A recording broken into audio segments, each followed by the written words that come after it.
Si vous comptez sur Doha, sache qu'il y aura reprise de la guerre. Chaque parti va faire monter les enchères et ça va énerver. Par exemple, là, que réclame Goma? Tshisekedi quitte le pouvoir avant toute négociation. Que réclame Kinshasa? Dégagé dans la ville de Goma, dégagé dans la ville de Bukavu. Il y a blocus. Normalement, les enchères ont fini par faire des concessions. En quoi? Il n'y aura rien. Il n'y a rien. Je crois qu'il n'y aura jamais ces demandes-là. Connaissant Kabila, il ne fera jamais ce geste-là pour lui. D'abord, pour le concerner lui-même, c'est un non-événement. Pour les kabilistes eux-mêmes, c'est vraiment des mangobos. On s'en fout éperdument. Si nous appelons République démocratique du Congo, c'est grâce aux kabilistes. Nous avons les francs congolais, beaucoup d'autres trucs. Ouais. À ces gens-là, des intellectuels comme Mova, qui ont cru à l'alternance. Ils ont cru que la démocratie, c'est comme ça aussi. Aujourd'hui, ils ne peuvent pas nous associer, nous autres, à cette fête-là, peut-être parce qu'on ne peut pas passer à l'aéroport. Et là, Vous avez un souci, vous aussi, comme Papi Tamba, qui a été empêché de voyager, retenu pendant 48 heures. Il a finalement été relaxé. Le célébrissime Papi, qui peut faire un très bon ministre des Sports, notre Papi national. Même sa campagne de 2006, quand il était député provincial, il avait mis la photo de Sozacom et la photo de New York. Je me rappelle toujours, parce que j'avais enseigné ça à mes étudiants. Et il a dit, vous votez Ngaï, ça c'est Koko Molokol à New York. Finish fin de mandat, conflit argent entre lui et le gouverneur Kimbuta. C'est tout ce que j'ai retenu du mandat de 2006 à 2011 sur ces messieurs-là, quand il était député provincial. Il a emprunté de l'argent à Kimbuta. Il a eu du mal à rembourser. C'est tout ce que j'ai retenu. La fonction de président de la République. C'est la fonction la plus facile. La plus facile. Oui, mais parce qu'il faut seulement respecter la Constitution. Et ça ne se fait pas. Non, et tu représentes l'État congolais. Tout comme entre lui et Kabila. Je crois, je reste convaincu. Et à la fin du mandat, les deux vont encore se rencontrer. Bienvenue à Joa Place, bienvenue chez vous. Un cadre moderne et paisible pensé pour votre bien-être. Des appartements spacieux baignés de lumière conçus pour un confort absolu. Un salon convivial, une cuisine moderne et 3 chambres élégantes pour un quotidien serein. 2 salles de bain raffinées pensées pour votre confort et votre bien-être. Sécurité 24 heures sur 24, parking privé, buanderie, internet offert et électricité garantie jour et nuit grâce à notre générateur de secours de 180 kVA. À Joa Place, fini le coupure, place au confort. Chaque détail est pensé pour faire de votre appartement un véritable havre de paix.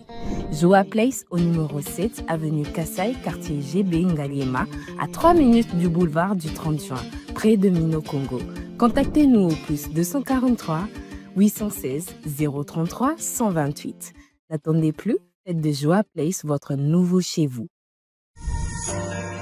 Dans le cadre de la préservation des acquis comme voulu par les présidents de la République, 2024 pour l'inspection générale de finances sera une année de renforcement de la lutte contre la corruption et les antivaleurs dans la gestion publique. Pour ce faire, ce service de contrôle supérieur a lancé 222 points de contrôle dans l'ensemble du territoire national. Cette énième vague de la patrouille financière s'annonce énorme. Les entités à surveiller sont la DGI, la DGRAD, la DGDA, avec les provinces de Kinshasa, de la Chopo, du Nord Kivu, du Congo central, du Haut-Katanga et du Lualaba. Aussi dans le lot du contrôle, 12 ministères sont concernés, 44 établissements et entreprises publiques, 7 provinces et 12 entités territoriales décentralisées et enfin la chaîne de la dépense publique. Les contrôles a priori, dit la patrouille financière, restent le mode par excellence du contrôle des finances publiques en RDC. Totikala Setseko Ndenali Puta na wax de Maman Moseka Letoko Maka légende na 3.5 4.5 to 5.5 $, signature Yalibela et Tikali inoubliable avec le wax de Maman Moseka.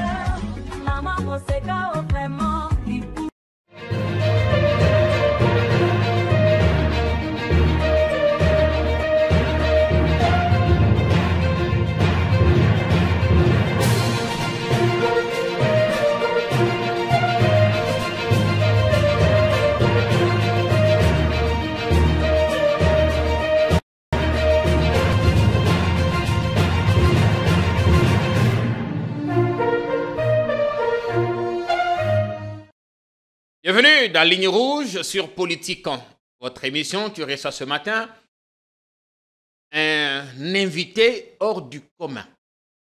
Franc parleur, stratège politique, taquin, mais toujours aussi pertinent et très engagé.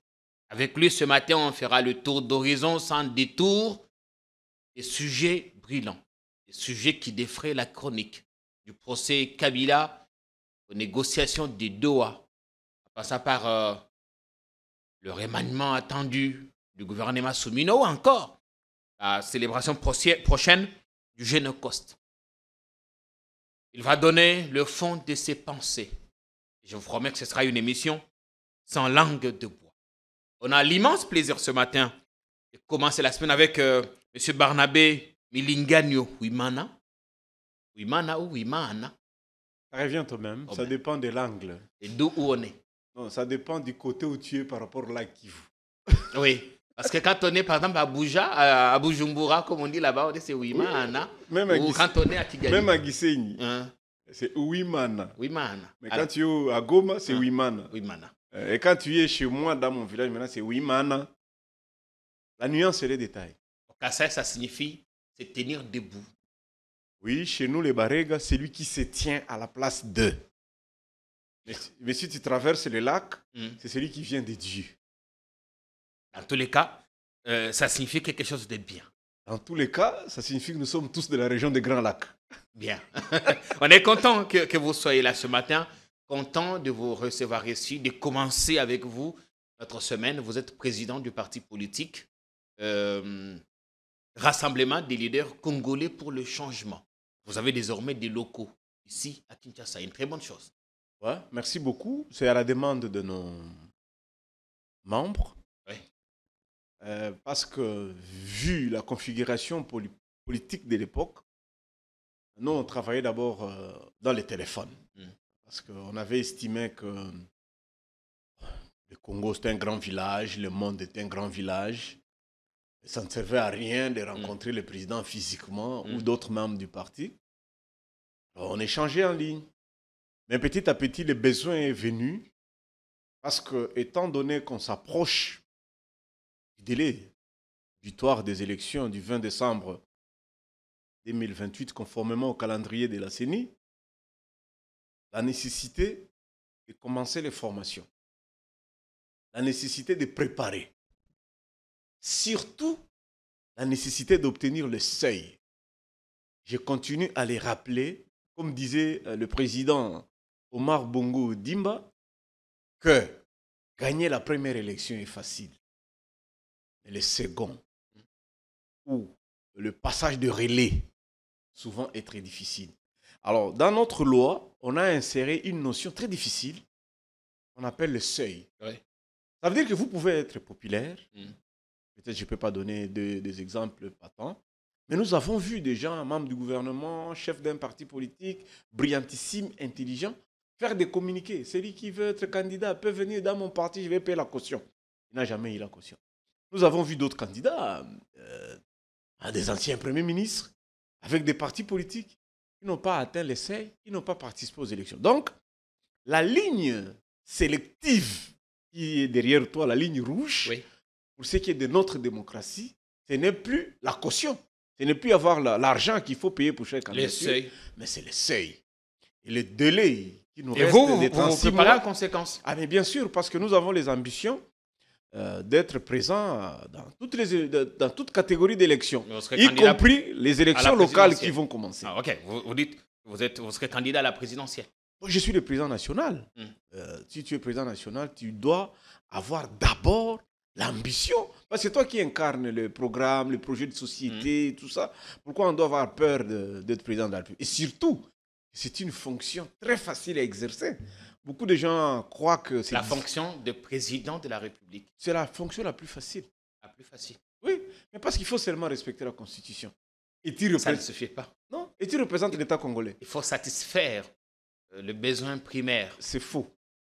Je te contredis. Ça, c'est le rôle du Premier ministre. C'est lui qui gère au quotidien. D'ailleurs, là aussi, ça revient au ministre. Dans notre conception, non, ça revient au ministre. Le gouvernement, il est bicéphale. l'exécutif avec le président, le Premier ministre, c'est vrai, mais c'est le Premier ministre qui mène l'action gouvernementale au quotidien, mais la politique, tu l'appliques et faite en collaboration avec le président. C'est faux aussi. Okay. Notre constitution dit que nous sommes primo-ministériels. Tout ce que nous voyons ici sont des violations constantes de la constitution. Parce que le président ne répond pas des actes gouvernementaux, il ne répond pas au Parlement. La République démocratique du Congo consacre 4 dirigeants. Le président de la République, garant de la Constitution, il représente l'État congolais, il fait la guerre. Le Premier ministre gère au quotidien, il coordonne les actions gouvernementales. Et le ministre gère au quotidien.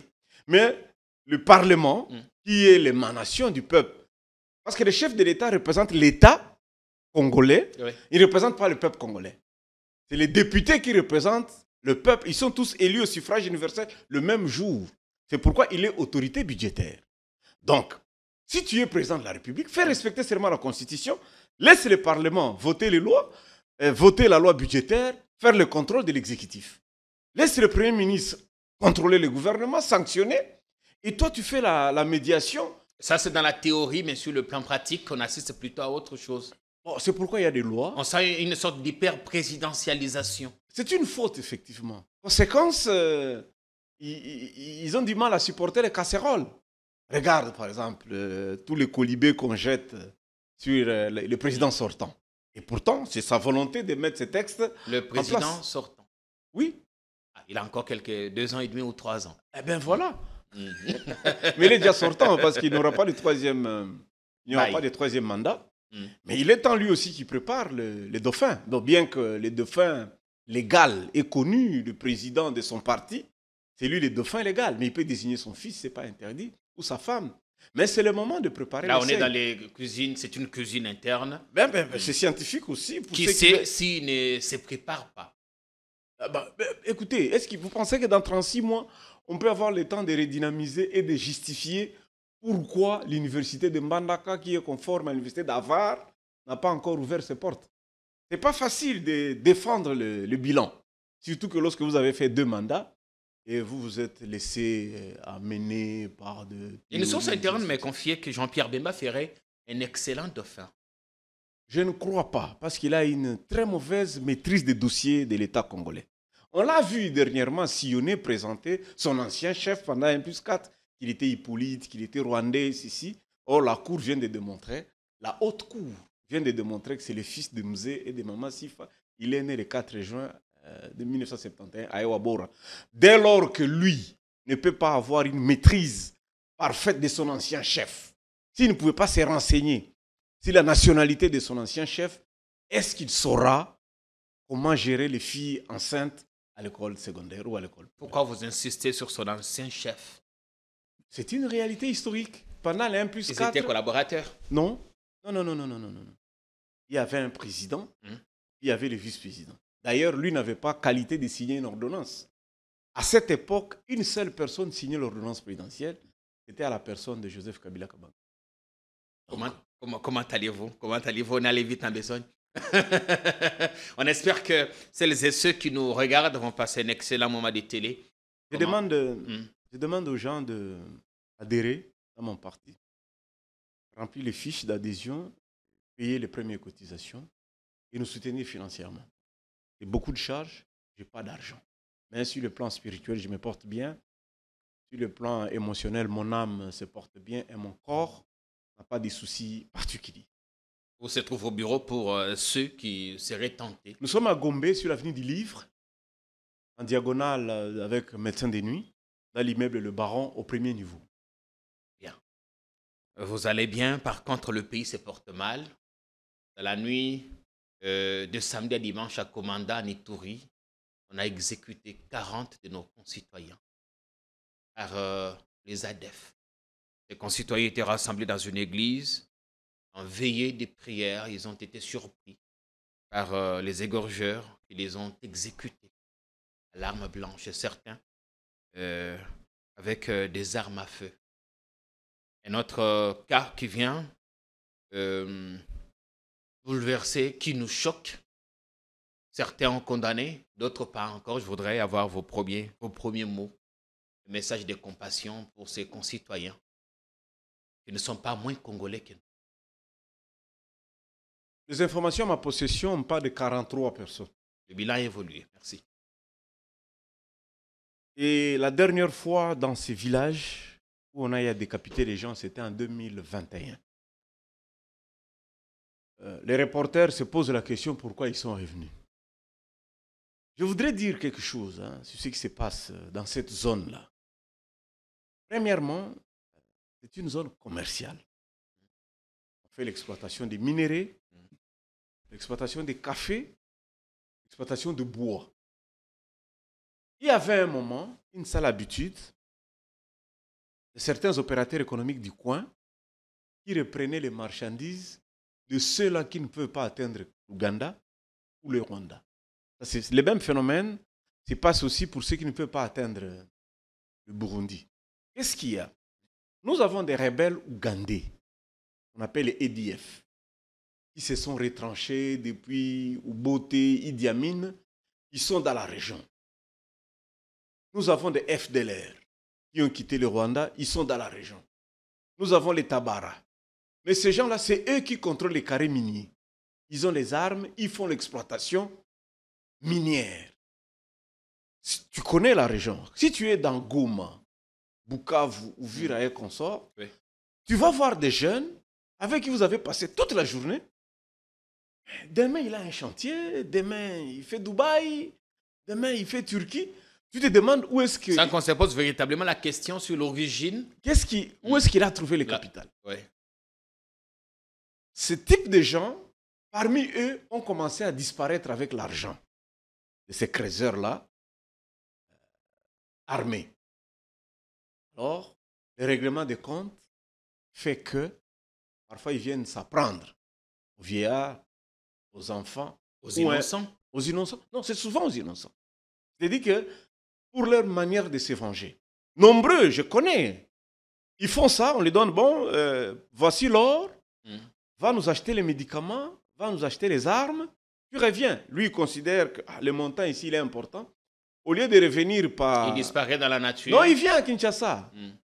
Il vient à Kinshasa, il bâtit un immeuble, il est dans les appartements, ils sont à Lubumbashi, ils sont dans d'autres villes. Et en représailles? Parfois, ils rentrent même à Goma. Mais tu dis, mais comment expliquer que nous tous, nous travaillons ensemble? Nous savons tous ici que le salaire est autour de 2 millions de francs, c'est-à-dire dans les 800, 700 dollars. Mais tu vois quelqu'un, te fait 4 niveaux, 5 niveaux, ainsi de suite. Ces gens-là, parce qu'ils donnent le timing, tu vas aller pour combien de jours? J'ai fait 4 jours, 7 jours. Ok, nous pensons que d'ici le 5 août, tu seras là. Si tu n'es pas là, on attaque la famille. Ça, c'est la première mobile. Je ne justifie pas, je condamne. Mais je demande à ceux-là qui travaillent. C'est horrible.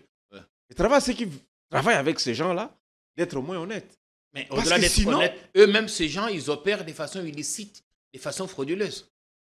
Parce que quand ils vous amènent le colis, ils amènent même le colis la nuit. Hein, ils viennent dans la forêt, là. Ils ne circulent pas la journée. Ils vous amènent les colis, les lingots d'or, les diamants. Va vendre pour nous, cassiterite, coltan. Ça s'est fait par confiance. Mais lorsque toi, tu ne respectes pas les délais, on commence à t'appeler, le téléphone est fermé, il y aura du représailles. Regarde les types de victimes. Les mamans, les vieillards et les enfants. Il est difficile de recenser des jeunes garçons de 35, 40 ans ou 50 ans. Parmi les 40 morts, peut-être tu peux trouver un choriste de 27 ans. Un garçon, rarement d'ailleurs, parmi les meurtriers. Donc, je condamne, je fustige, mais je demande aux gens d'arrêter de coopérer avec... C'est pourquoi d'ailleurs ils ne veulent même pas rentrer chez eux.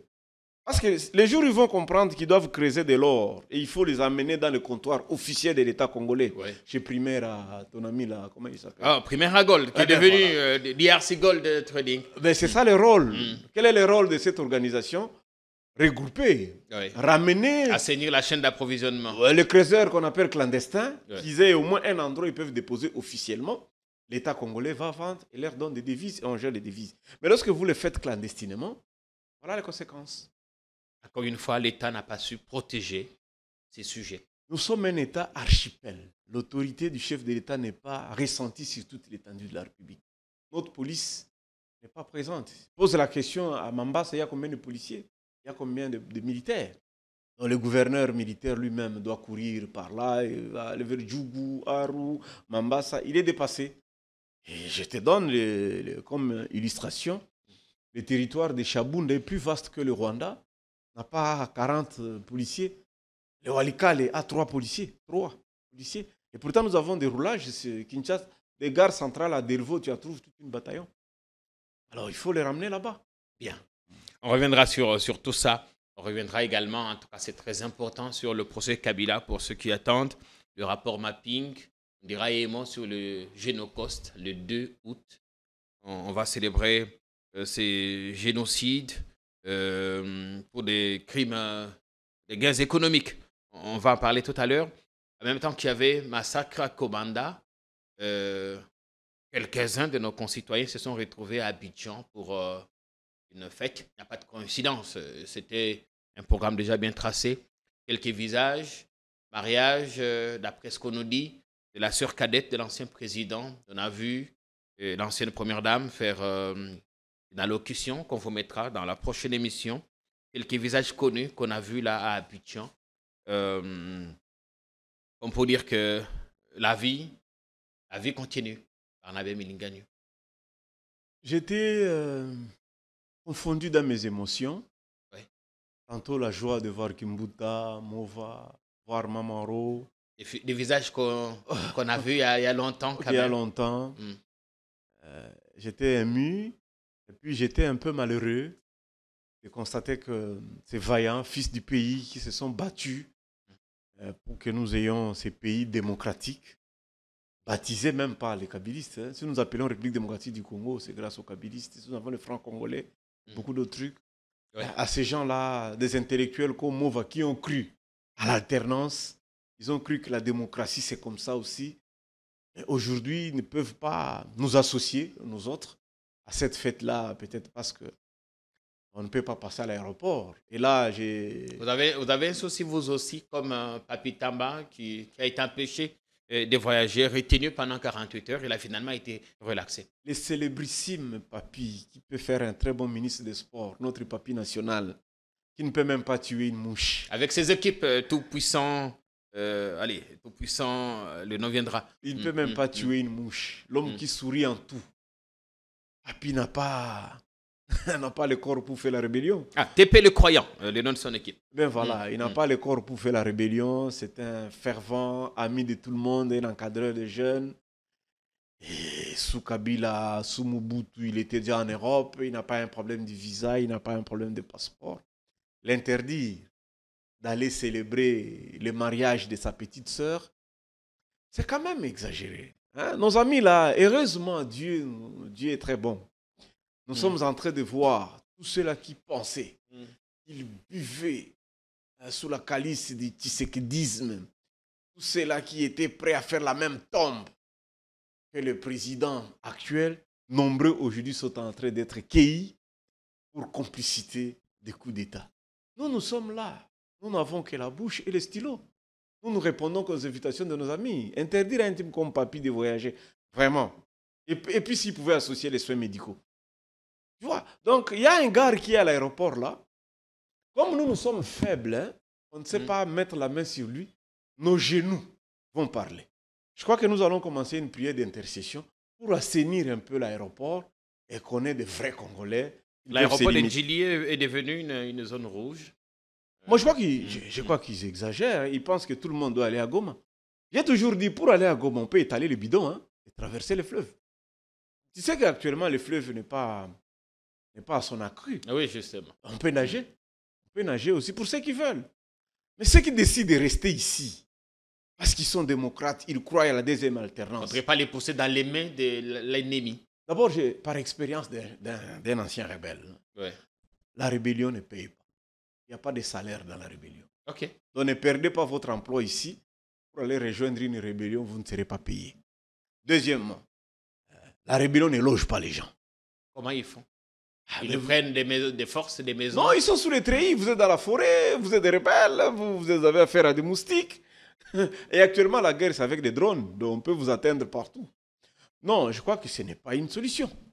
Ce n'est pas une solution. Personne n'a le thermomètre pour mesurer les niveaux de patriotisme Donc, tu ne peux plus faire la Chine, tu ne peux pas aller.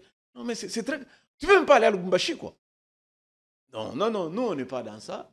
Ils se gênent entre eux. Quand on a envie de voyager et qu'on arrive à l'aéroport, on se demande bien si on va quitter la frontière. Les jours où j'aurai une opportunité de voyager, j'écrirai au président de la République.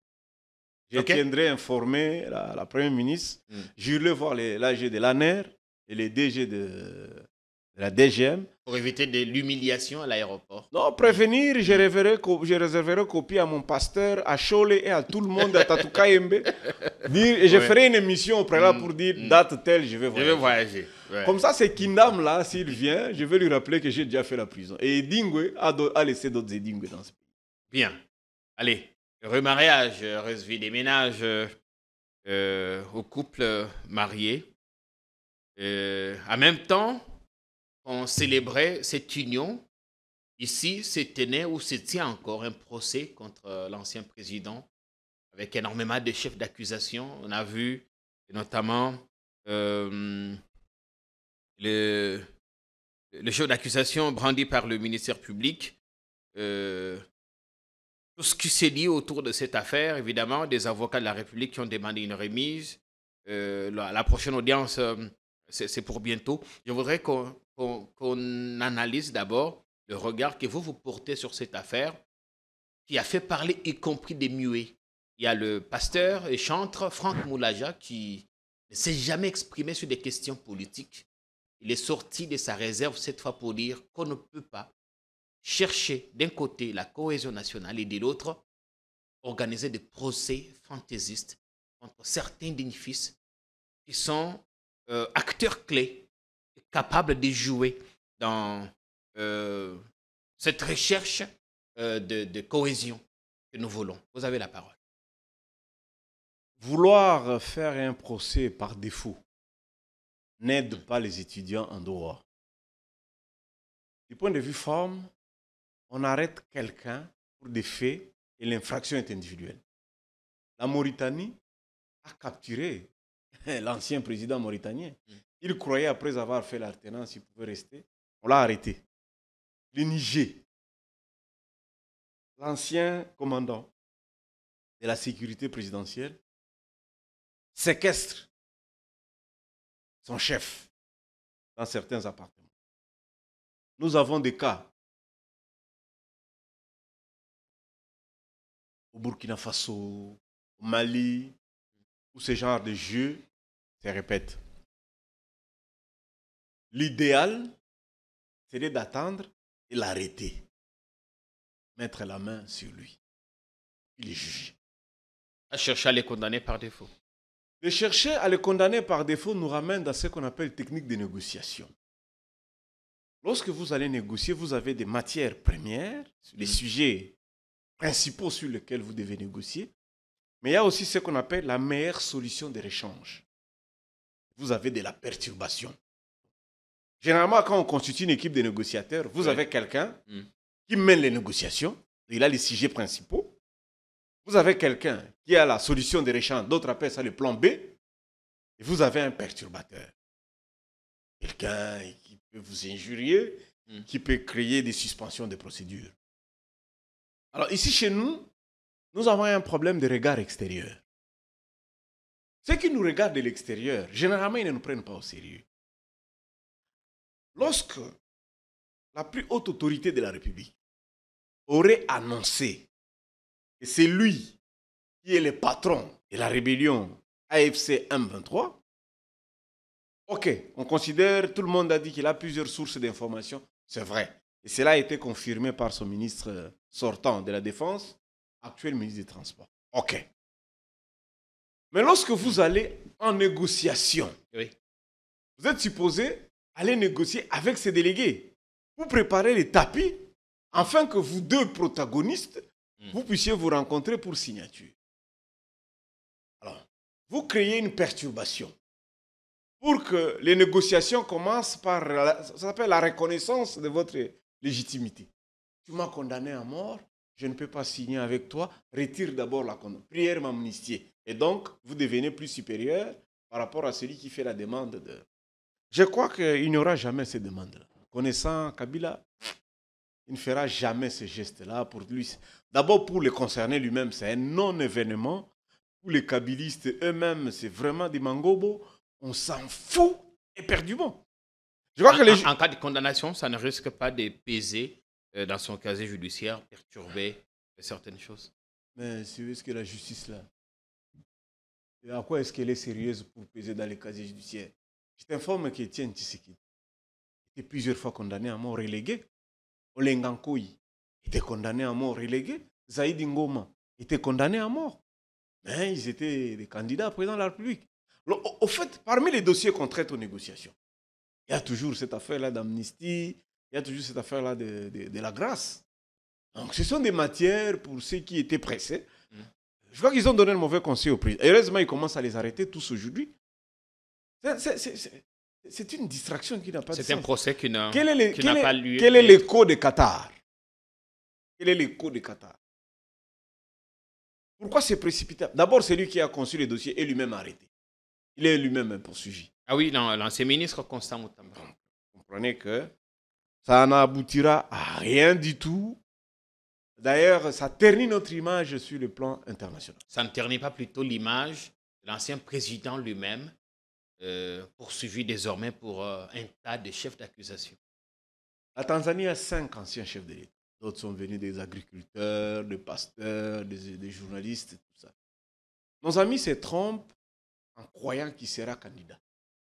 Il a encore l'âge. Il peut attendre 2033.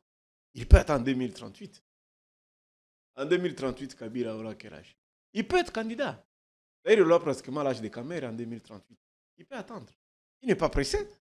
Ceux qui se précipitent pour l'empêcher d'être candidat risqueront de rentrer au ciel avant lui. Est-ce qu'on empêche ou on sanctionne plutôt l'acte ou le comportement délictueux qu'il a affiché? Non, il ne parle pas. Le jour où il a parlé, il a mis 12 points. Et le premier point, il a dit arrêt des hostilités. Deuxième point, dialoguer entre Congolais. C'est lui qui a dit.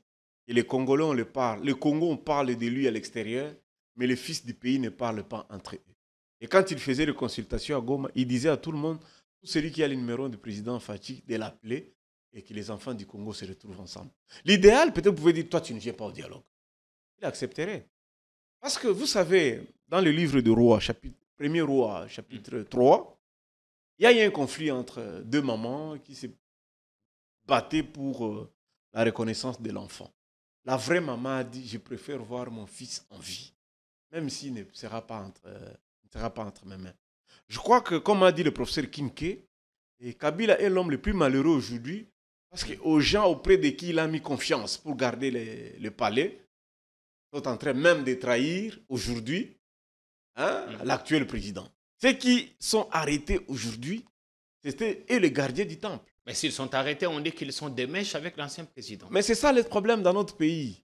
Quand vous êtes aux affaires, vous pensez que vous avez bu le sérum du fachitisme, comme on dit. Mais aujourd'hui, lorsqu'ils sont écartés, commencent eux aussi à se retrouver dans ce qui reprochait aux innocents et aux vermines. Sont-ils des mèches avec l'ancien président? Voilà les enquêtes. Les enquêtes vont nous dire. Celui qui les arrête, c'est un ancien kabiliste. C'est un ancien kabiliste. L'actuel conseiller spécial, c'est un ancien kabiliste aussi. Donc, s'il arrête ses frères et amis, ça leur regarde, ça. Nous, on n'est pas là-dedans. Regarde. Croyez-vous que l'ancien président, il est le maître à penser du M23 AFC? Lui-même avait dit à la fondation Mbeki, s'il s'y était investi, ça pouvait aller très vite. Je crois qu'il a compris que ça coûte cher. Et je l'ai dit à l'actuel président, vous avez fait un programme. Maintenant, il faut savoir entrer dans l'histoire. Il ne reste que 36 mois. Comment entrer dans l'histoire? Nous sommes là, nous sommes en train d'arriver. Si lui, on lui a permis d'avoir un budget de 16 milliards avec les 10% des codes miniers, qu'il nous laisse nous aussi à 20 ou à 30. Comme ça va nous permettre d'avoir un budget de 200 milliards. L'Angola a un budget de combien? Alors, si nous aussi, on peut avoir 60 milliards, 100 milliards, on peut facilement développer notre pays. Je crois qu'il est temps de réfléchir en termes de petits-fils et en termes de nos enfants. Ce n'est plus important de regarder notre vie. Je crois que les témoignages des psychologues qui ont suivi les gens à dans des hôpitaux, on dit qu'avant de mourir, il y a un tableau qui s'affiche et souvent les gens ont le regret de n'avoir pas fait. Surtout le bien. Par conséquent, fais le bien comme si c'est la première fois et comme si c'est la dernière fois. Qu'est-ce que nous nous demandons, nous Congolais, aujourd'hui? Dialogue intercongolais, gouvernement d'union nationale, préparer les élections pour la deuxième alternance. C'est tout ça que nous nous demandons. On ne demande plus de miracles parce qu'on n'aura ni le temps ni le moyen. Mais avoir les moyens à donner à la CENI, c'est possible. Alors, laissez les prochains patrons de la CENI, parce que Kadima, ça s'arrête avec les élections du 9 octobre pour le bourgmestre ici. Ça sera à la fin de ce cycle. Et puis, les prochains patrons de la CENI qui viendra va commencer avec l'enrôlement et on va poursuivre le processus électoral. Il sera issu du processus de dialogue interne qui commence à se mettre en place. Non, je crois que le mécanisme désormais est connu. C'est un poste réservé à la société civile. Bon, je crois qu'Adima était kimbanguiste. Prochainement, je crois que les musulmans vont nous trouver, ou Tata Onda, ou... oui, il y a eu les catholiques, il y a eu les églises du réveil, les kimbanguistes. Maintenant, on a déjà eu un méthodiste Mulunda. Ben voilà, on a un kimbanguiste qui est là. Je crois que cette fois, ça sera Tata Onda, ou Denis Lessi qui est docteur, ou Mukuna, on ne sait pas. Mais nous, on voudrait que les gens désormais commencent à respecter seulement les textes. Ça ne sert à rien d'organiser les élections d'une semaine. Et puis, quand on dit, en cas de dialogue, on va poser la question du mandat du président sur la table. Qu'on peut dire qu'il va falloir poser des élections parce que le président a passé 2-3 ans à se battre contre le M23. Et pendant ce temps, il n'a pas pu réaliser son programme d'action. Qu'est-ce que vous... J'en ris, ça me fait rire parce que cette idée, je l'ai apprise de la bouche d'un professeur. Professeur qui... Paraît-il. Et puis on me dit, apparemment, il a fait la pharmacie. Vous savez, ce sont des domaines qui exigent une cohérence dans le raisonnement. Pour Chilumbu, oui. Oui, on me dit qu'il a fait la pharmacie. Pour faire la pharmacie, il faut être très fort en chimie. C'est-à-dire décoder les symboles, tu vois, les tableaux de Mendeleïev, là, où il y a les CH et les O2, tout ça. Je crois qu'il devrait être cohérent dans son raisonnement. Si cette question est posée, d'accord, et si on refusait? Si les autres partis refusaient, pas question, il n'y a pas de 21 décembre pour lui. Quel est le moyen de l'échange qu'il lui prévoit? Parce qu'on peut lui dire que faire la guerre, ça relève des attributions du chef de l'État. Bon, vous venez avec ça aux négociations. Et les autres disent pas question. Reprenons alors la guerre. Pourquoi? Vous allez faire tuer les gens, pourquoi?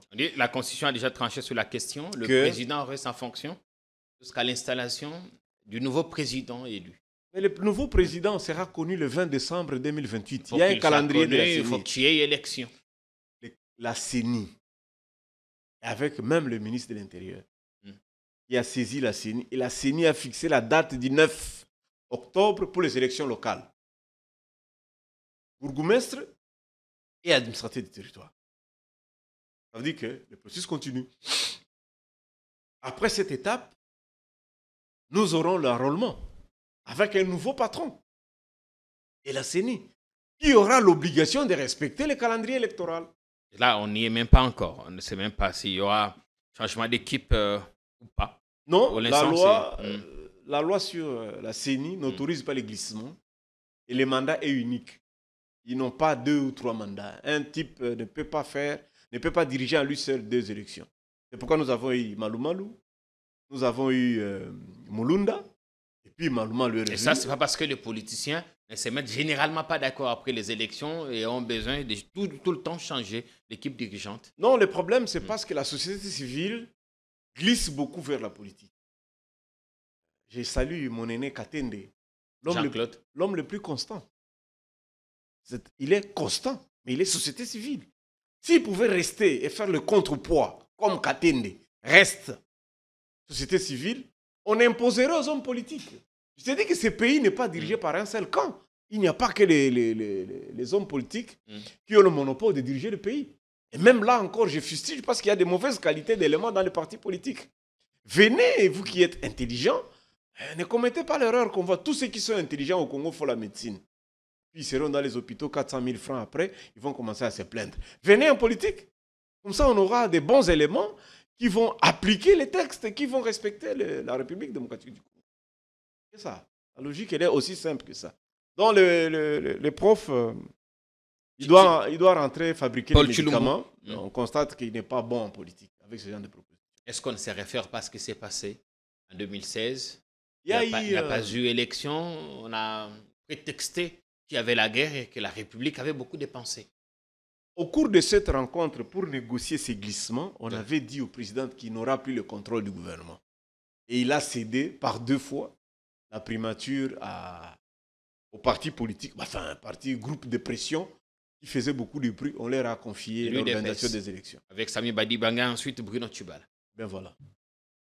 Voilà. Donc je crois que peut-être cette fois-ci, on va dire, bon, toi tu dégages, Madame Soumine, on continue.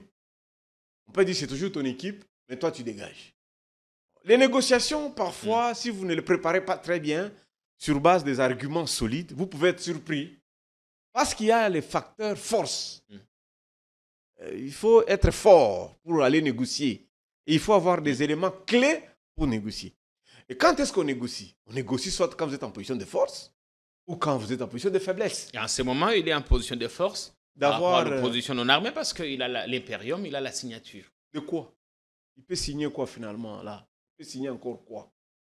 Et quelle est la signature qu'on attend? C'est lui qui nomme, qui révoque. L'opposition attend évidemment d'entrer au gouvernement ou d'avoir quelques postes. À la fin, c'est toujours le président qui doit signer. Quand on était au RCD, on avait des amis qui étaient nommés membres du gouvernement du RCD. On avait donné des petites voiturettes là qu'on appelle lanceurs, qui bombaient aussi des torses dans la ville de Goma, qui étaient ministres. Mais le jour où on a eu des ministres de 1+4, et aussi se croyaient être très forts, et pourtant après ça, on va lancer, non, bah, X-Ray. Et puis on a eu des ministres issus des élections de 2006. Donc c'est les prochains qui est toujours bon. C'est en cela, ça c'est un secret que Dieu a mis dans l'homme, l'insatisfaction. L'homme n'est jamais satisfait. C'est pourquoi les gens ont peur de la mort. Parce que la fin, elle est toujours difficile. Et la Bible dit, mieux vaut la fin que le commencement. Vous pensez que maintenant, là, celui qui dirige la République dort tranquillement comme toi et moi? Non, même s'il n'a pas de moustiques. Dieu seul le sait. Parce qu'il a des questions fondamentales qui le perturbent. Qui va me succéder? Et où est-ce que je vais garder tout ce que j'ai amassé? La Bible dit, un homme a amassé beaucoup, l'Esprit est venu lui dire, tu pars aujourd'hui. Donc, il ne dort pas aussi tranquillement. Et la question du relais de bâton doit beaucoup le perturber. Vous ne voyez personne là-bas dans la cour à même de succéder au roi Soleil? Mais Kabouya. Kabouya est le dauphin légal, parce qu'il est le président du parti présidentiel. Nous avons Madame Soumino, qui est en fonction, qui a stabilisé les taux pendant une année et n'a pas perturbé les prix du carburant. Donc, Madame Soumino peut être une brillante candidate en 2028 face à moi. Je peux avoir des difficultés d'arguments si Soumino est candidate. Il y aura quelques arguments difficiles quand même. Elle a encore la chance de rester à la tête du gouvernement, Madame Soumino, parce qu'il y a un réaménagement annoncé, ce qui laisse croire qu'on va toucher l'équipe, mais la chef reste en place. Elle n'a pas beaucoup dérangé le président de la République. Elle n'a pas beaucoup perturbé. Et puis je constate qu'elle mûrit en sagesse. Au début, elle faisait des sorties un peu ratées. Et puis je constate qu'elle commence aussi à maîtriser quelques brebis dans son gouvernement qui dérapent un peu. Si elle restait, je lui demanderais de refondre totalement. Parce que la plupart de ces ministres ont failli sur le plan éthique, sur le plan moral. Je l'ai dit toujours, en politique, il n'y a pas d'éthique, il n'y a pas de morale. Ces gens-là devraient être arrêtés. Lorsque vous écoutez les réseaux sociaux de ceux qui les ont fréquentés, et surtout que ce sont des femmes qui parlent pour les avoir fréquentés, il faut sérieusement remanier cette équipe. Vous savez, ailleurs, les gens ont le courage de missionner. Mais lorsque nous apprenons, par exemple, Madame la Première ministre, qu'il y a des ministres qui ont séquestré des femmes, pour des raisons de, comme dit l'autre là, libidinales. Vous avez séquestré une femme à la demi-ape. Et les faits sont là. C'est une Américaine. Et l'ambassade a établi Et les données sont là. Vous continuez à garder une telle personne au gouvernement? Non. Lorsque vous apprenez que telle a piqué la femme du conseiller, telle a été ceci, vous êtes quand même une dame. Nous ne sommes pas contre ces gens-là. Non, non. Nous sommes contre ce traitement vis-à-vis de la femme. Tu sais, pour ceux qui me connaissent, moi je suis né après la mort de mon père. J'ai grandi avec ma grand-mère, ma tante maternelle et ma mère. C'est-à-dire, moi je suis né polygame. J'avais 3 femmes à ma naissance. J'avais ma grand-mère, ma mère et ma tante paternelle. Si tu t'attaques à une femme, tu m'auras en face. Vous comprenez un peu ça? Donc moi je dis à madame la première ministre, mais parfois il ne se fait pas une dénonciation. Il faut peut-être aller au-delà. Quelqu'un ne va pas démissionner simplement parce que il a été cité dans une affaire. Dieu seul le sait si elle est vraie ou fausse. Et alors on reste dans ce cas-là au gouvernement pour ne pas perdre quoi? Les salaires ou la dignité? Non, ailleurs on démissionne d'abord. Soupçonner. Votre nom est cité. Pas suffisant. Il y a en ce moment en France, Rachida Dati, soupçonnée d'avoir touché des pots de vin et tout ça, mais il a dit qu'il ne va pas démissionner. Ah, mais c'est une Africaine, c'est une Tunisienne. Voilà les défauts. Mais beaucoup sont partis. En France, il y a les exemples, sont les gens. Il suffit seulement d'être prétendu cité. On te dégage. Si Macron n'arrive pas à virer la dame ou l'actuel Premier ministre de la France, c'est une faute. Vous êtes soupçonné, vous quittez. Au fait, on doit apprendre à comprendre que travailler au sommet de la République a une exigence. Il faut être exemplaire, avoir une éthique. Aux États-Unis, une photo même de l'école primaire, de l'école secondaire, où vous êtes compromis, votre candidature ne passe pas. Est-ce qu'on ne peut pas aussi mettre... La société civile devrait exiger ça. Vous comprenez que nous avons une première ministre qui tolère qu'on tripatouille les femmes comme ça, et elle ne sanctionne pas ces gens-là. Au nom de quelle force politique doit continuer à laisser...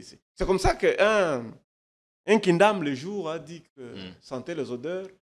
On n'attend pas les odeurs à côté. Le problème, c'est la personnalité de la première ministre. Est-ce qu'elle a assez le poids aujourd'hui de peser et obtenir la démission d'un de ses ministres ou carrément de décider de sa révocation? Elle a été la première femme première ministre.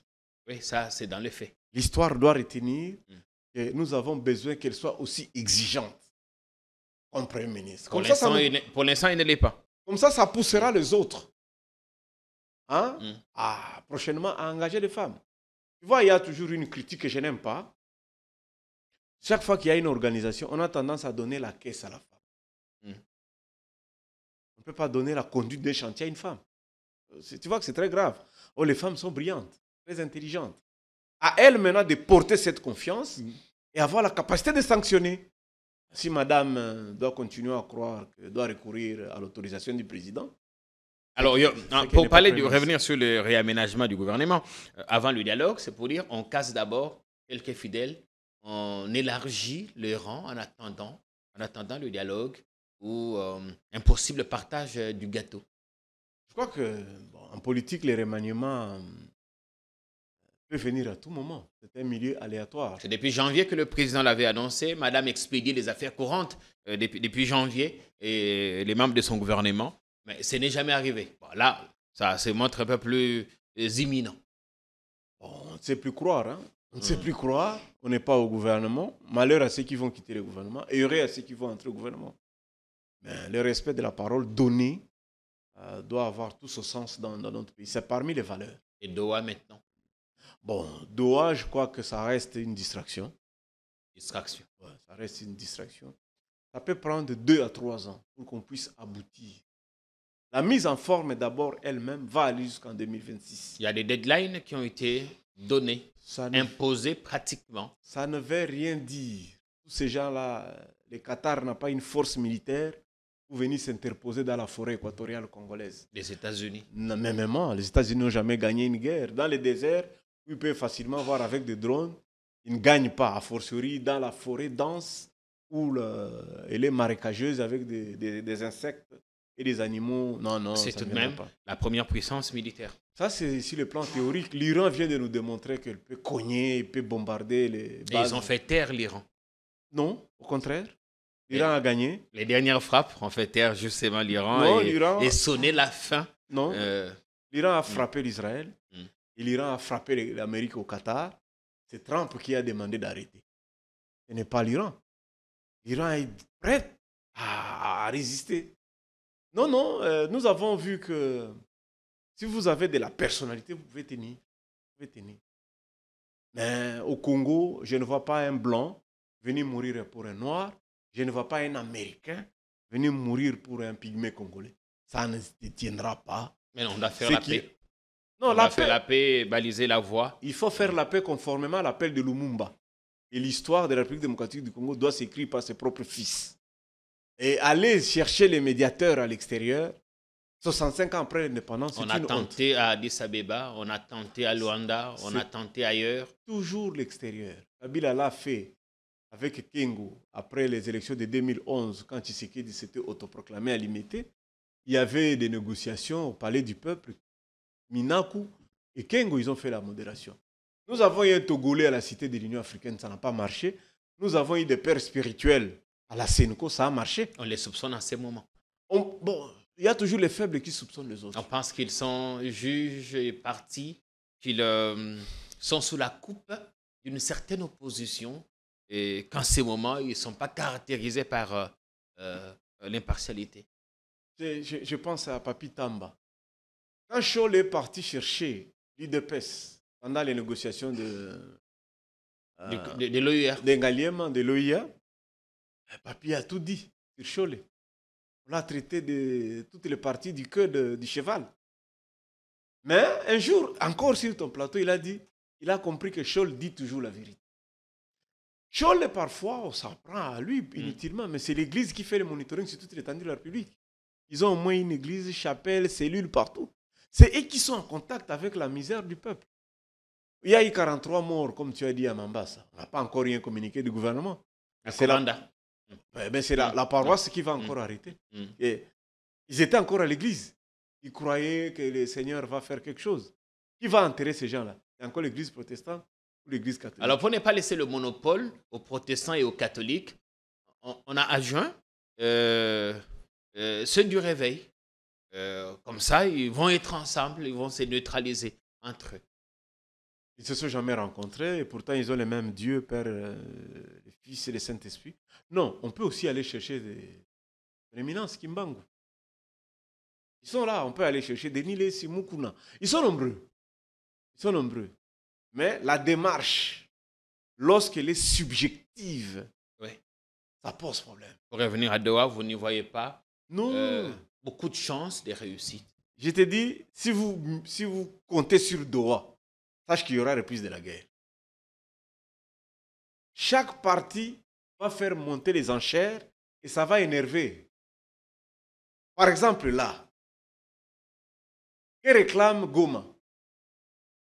Tshisekedi quitte le pouvoir avant toute négociation. Que réclame Kinshasa? Dégager dans la ville de Goma, dégager dans la ville de Bukavu. Il y a blocus. Normal, au moment que les enchères ont fini par faire des concessions. En quoi? Il n'y aura rien. Il n'y a rien. Il n'y a rien. D'ailleurs, la preuve, c'est qu'ils quittent Goma avec des documents. Doha avait dit qu'il faut laisser la libre circulation.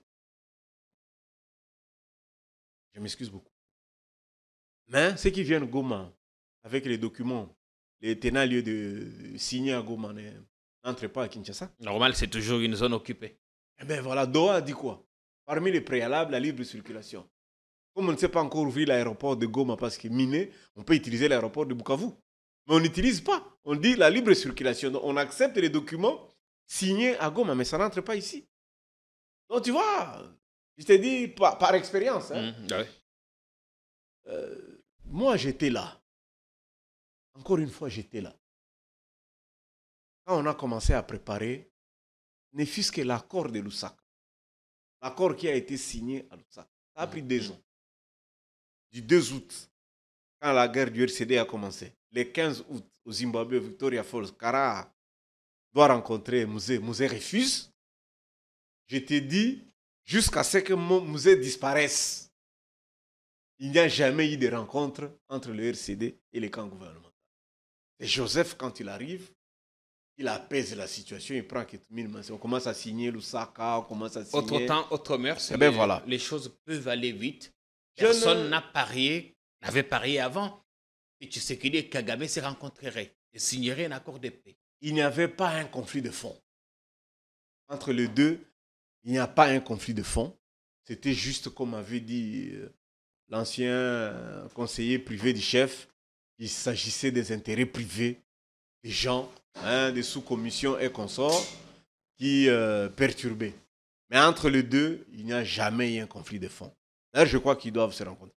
Tout comme entre lui et Kabila. Je crois, je reste convaincu qu'à la fin du mandat, les deux vont encore se rencontrer. Ça, je crois que c'est possible.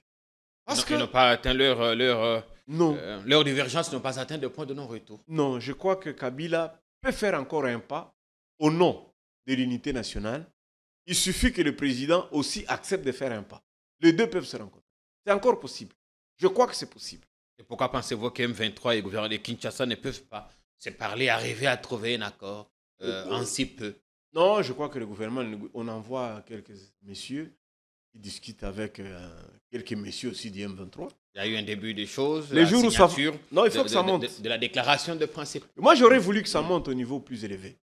Genre Soumino Bertrand, Fachi Nanga, par exemple.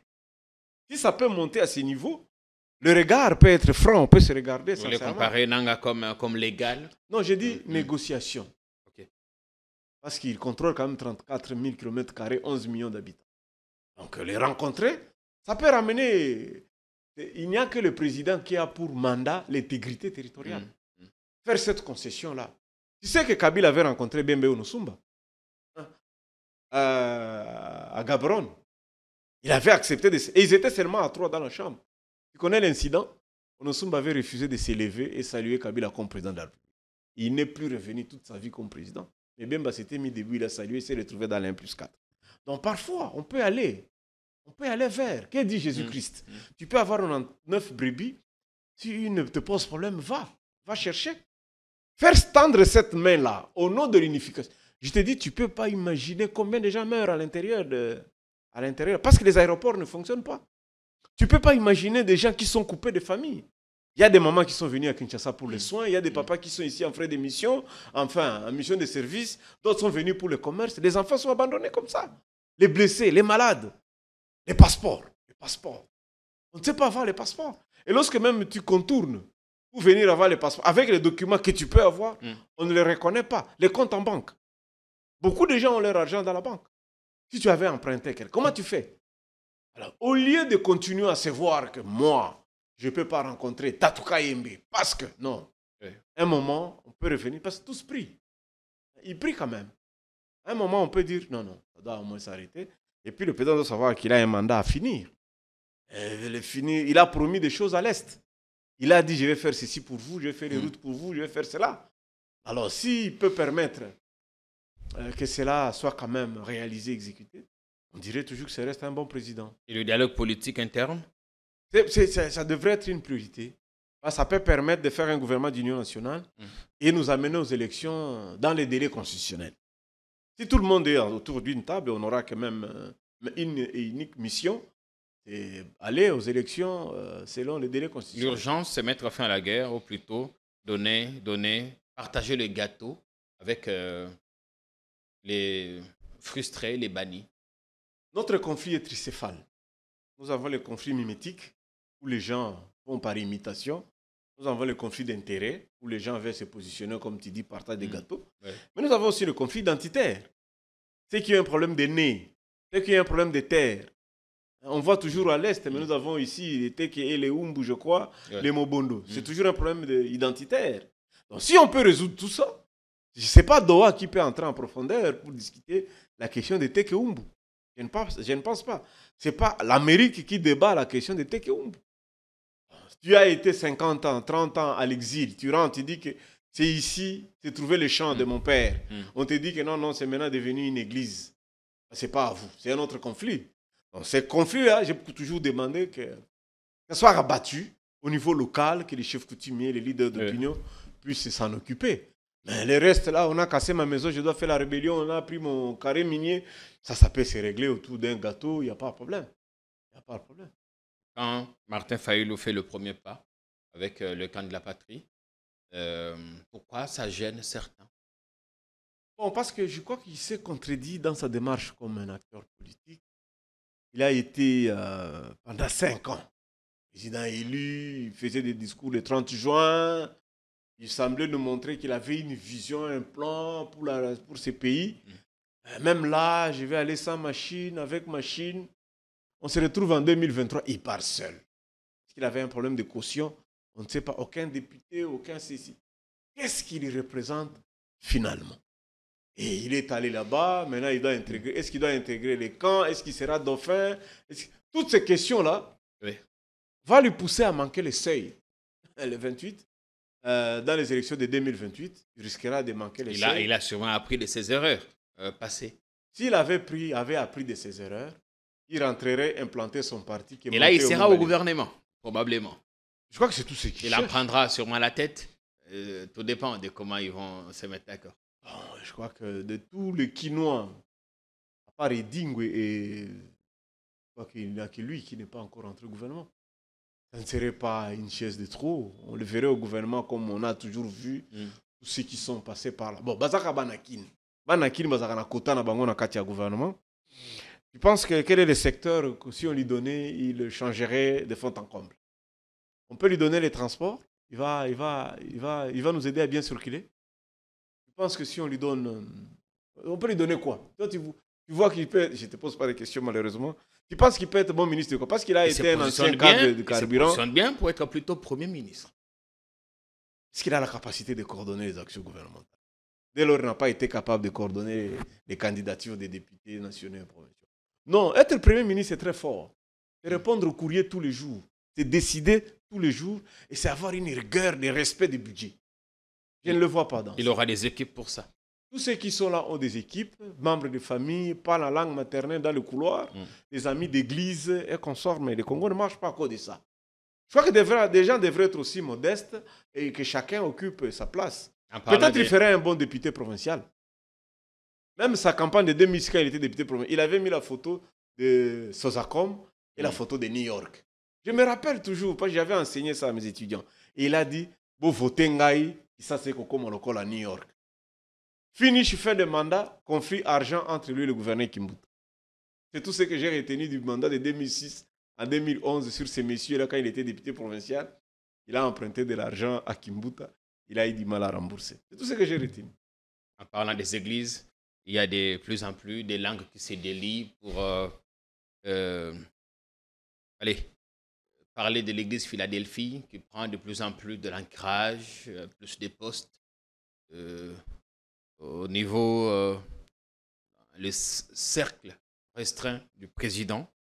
Les dernières nominations ont vu un ou deux fidèles être récompensés encore une fois, ce qui crée une certaine, pas indignation, mais frustration dans les milieux, notamment des l'UDPS. Je voudrais savoir ce que vous pensez. J'ai tiré des leçons. La première leçon, je l'ai apprise d'un militant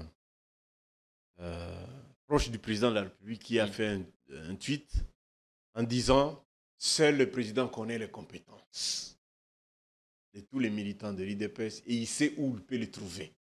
S'il les a trouvés à l'église, gloire à Dieu. » Deuxième leçon tirée, tous ceux qui ont été nommés ne sont jamais partis à la consultation rencontrer le conseiller spécial.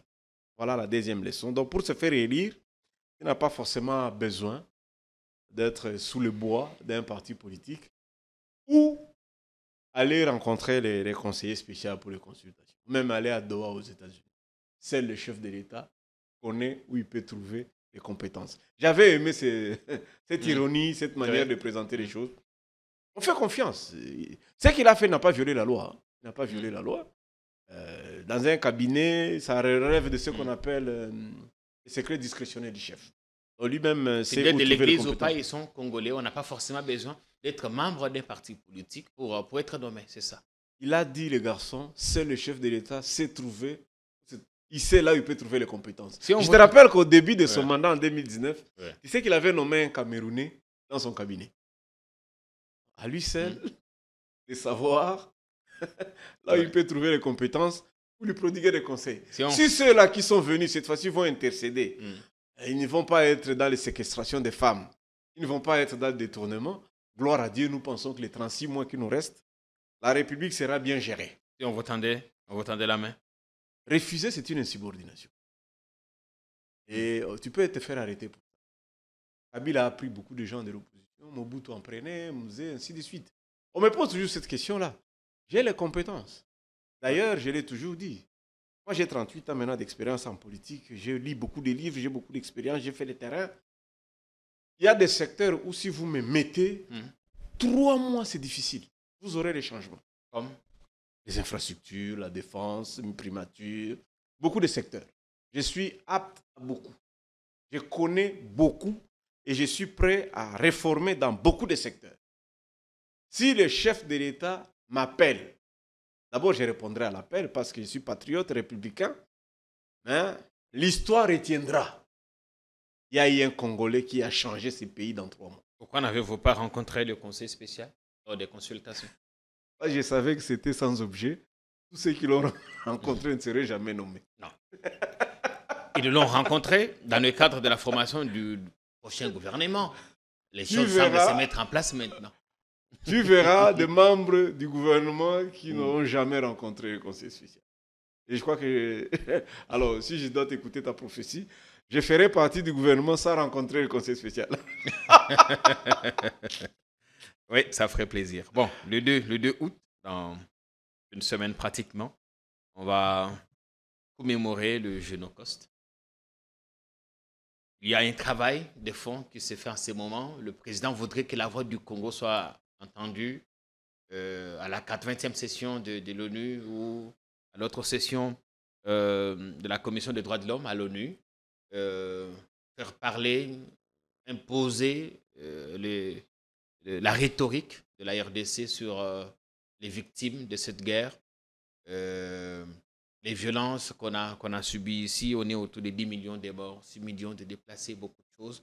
Je voudrais savoir le regard que vous portez à la fois sur la prochaine commémoration, ce que nous faisons ici pour faire entendre notre voix sur ce que nous avons connu comme conséquence de cette guerre, mais également sur l'application du rapport mapping qui continue encore à poser problème. Merci beaucoup. C'est une question très longue, très difficile. Je crois que nous avons un problème d'approche.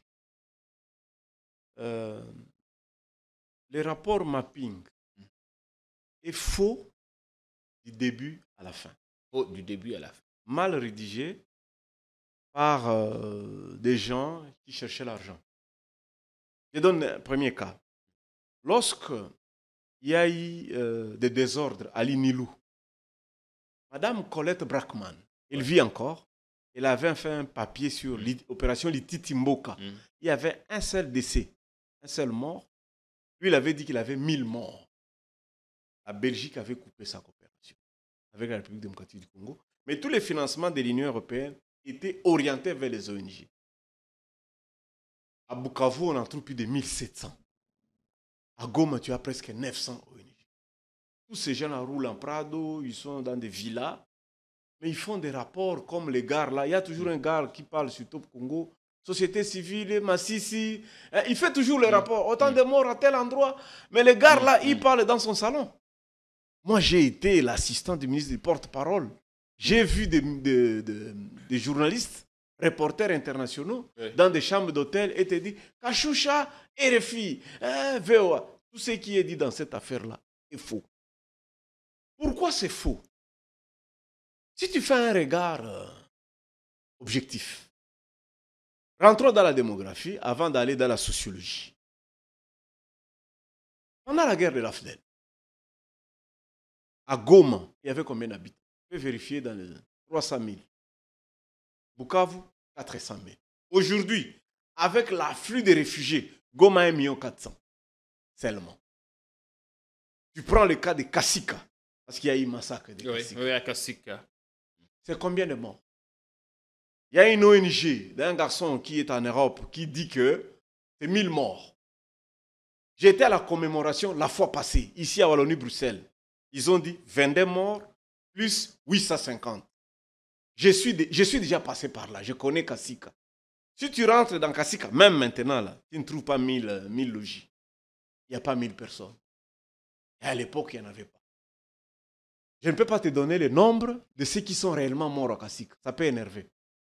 Tu fais Makobola. Oui. Le massacre de Makobola, c'était quoi?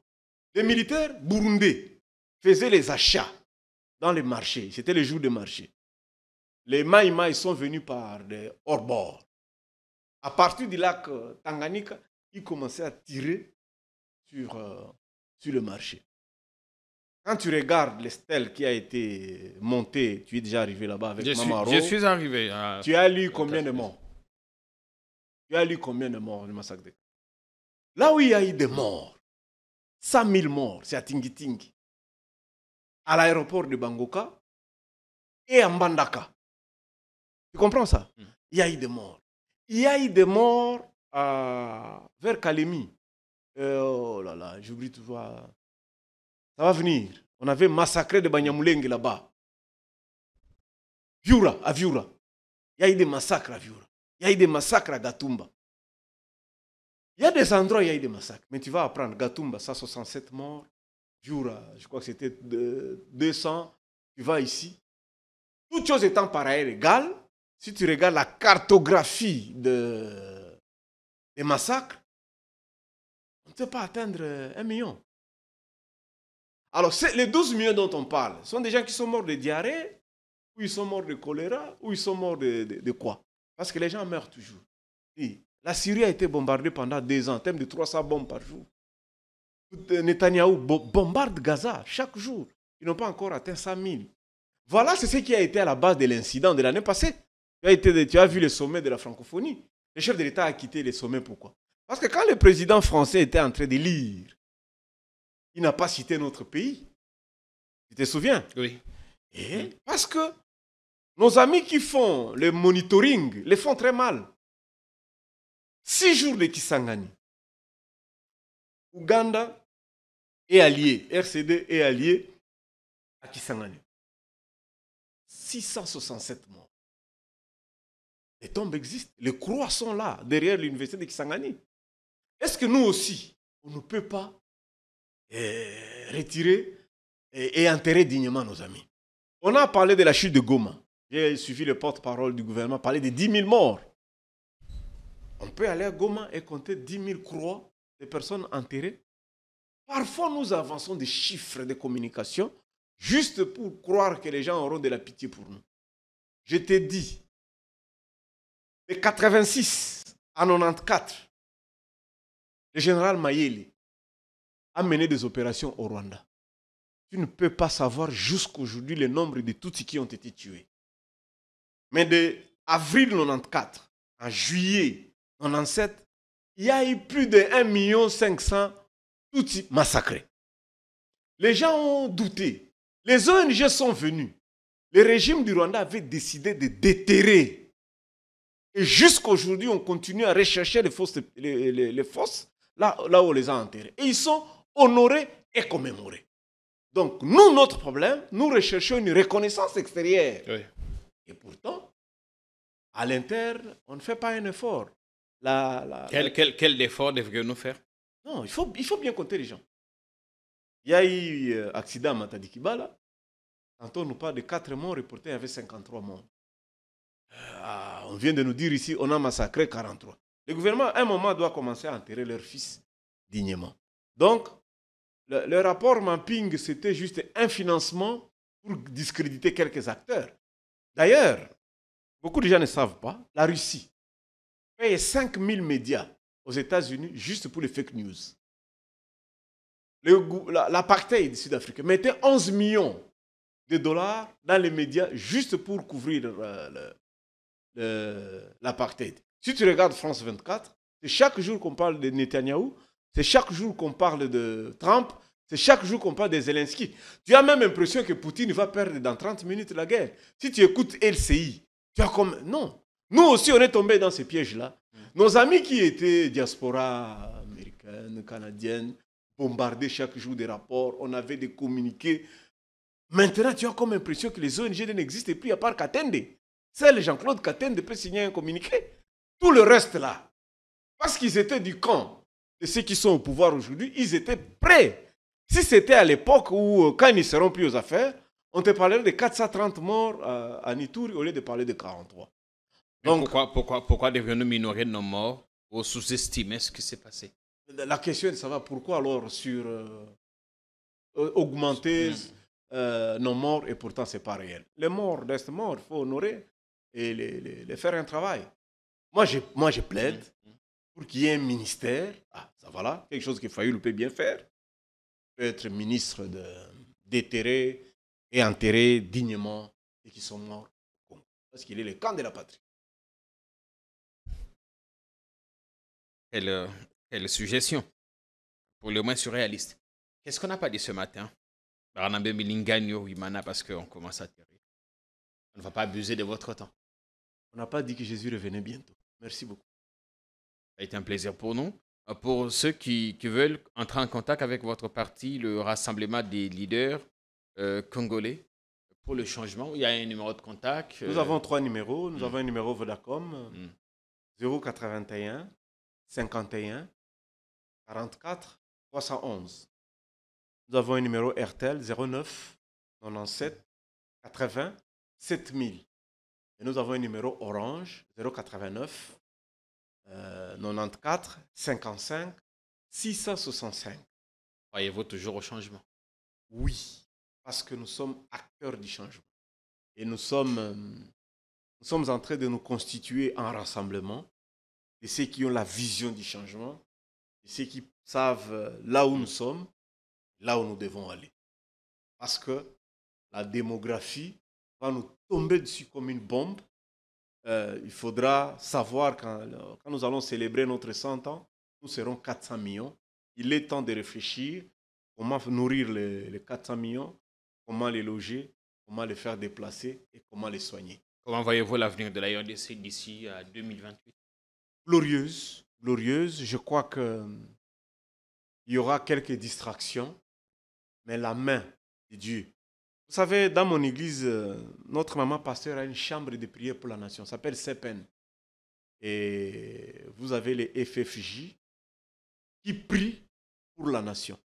Nous consacrons tous les jours au début du culte une prière pour cette république et à la fin. Et moi, je suis pentecôtiste. Les prophètes ont dit que la guerre va s'arrêter. Les protagonistes finiront par se rencontrer. Et le pays sera remis entre le Noé du temps moderne, conformément au livre de Genèse, chapitre 5, 28 à 29, que je suis, parce que c'est entre mes mains, et la souffrance du peuple congolais sera satisfaite. Revenez-nous, nos portes vous restent ouvertes et nous, on n'hésitera pas à faire appel à vous chaque fois qu'on aura besoin de vous. Que Dieu vous bénisse. Merci. C'est également à vous, un peuple à qui on a cessé de dire la vérité ne croit plus en rien. Je vous souhaite une très bonne semaine ce soir.